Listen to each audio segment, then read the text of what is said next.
ইচ্ছে প্রদীপ জ্বালিয়ে রাখো অন্তরে। মনের অসীম ক্ষমতা। আমরা সব সময় সব কাজ কি ঠিকঠাক মতো করি? উত্তর হবে না। আমাদের চেতন মনের আড়ালে আরেকটি মন আছে, তার নাম অবচেতন মন। আমরা কোনো একটা কাজ করার জন্য মনস্থির করলে অবচেতন মনের কর্মগুলোই সামনে এসে রুখে দাঁড়ায়। চেতন মনের কর্মগুলোকে সে সব সময় প্রতিহত করে এবং শেষ পর্যন্ত অবচেতন মনেরই জয় হয়। চেতন মনের আড়ালে অবচেতন মন যা ভেবে রেখেছিল কেবল সেইটি আমরা করি বেশিরভাগ ক্ষেত্রে। আমরা তাই সচেতন ভাবে কোনো কাজই ঠিকঠাক মতো করতে পারি না। অবচেতন মন আগে থেকেই ঠিক করে রাখে সে চেতন মনকে দিয়ে তার কাজগুলো করিয়ে নেবে। তাহলে কি আমরা অবচেতন মনের কোনো খবর রাখি না? হয়তো তাই। অবচেতন মন সব সময় ভেবে রাখে আমাদের কোন কাজগুলো করা উচিত আর কোন কাজগুলো করা উচিত নয়। এই ধরো, সেদিন আমি একটা সাদা কাগজের খাম কিনবো বলে মনস্থির করে এক দোকানে গিয়েছিলাম। দোকানি চালাকি করে কাগজের সাদা খামের পাশাপাশি কতগুলো রঙিন কাগজের খাম রাখলো। মুহূর্তে আমার চোখ সাদা খামের উপর থেকে সরে গিয়ে লাল, নীল, হলুদ রঙের খামের উপর গিয়ে পড়লো।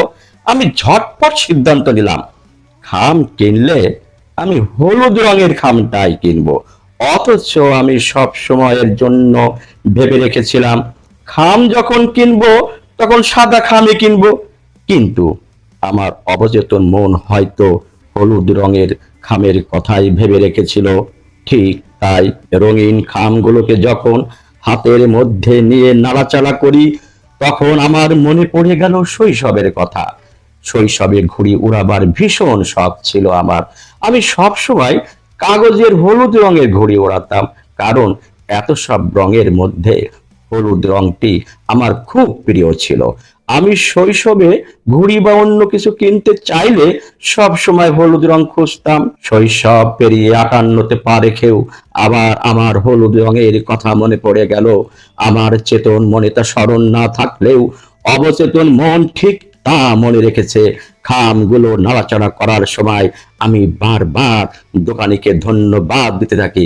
ভাগ্যিস দোকানে হলুদ রঙের খামগুলো কালেকশনে রেখেছিল, নইলে ওই সাদা খামগুলোই আমার কিনতে হতো, যা আমার একেবারে অপছন্দের।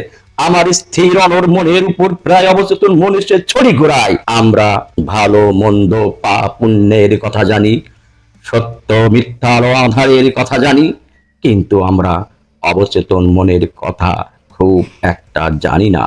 অবচেতন মনের এই সক্ষমতার কথা সব মানুষের জানা উচিত। ধন্যবাদ।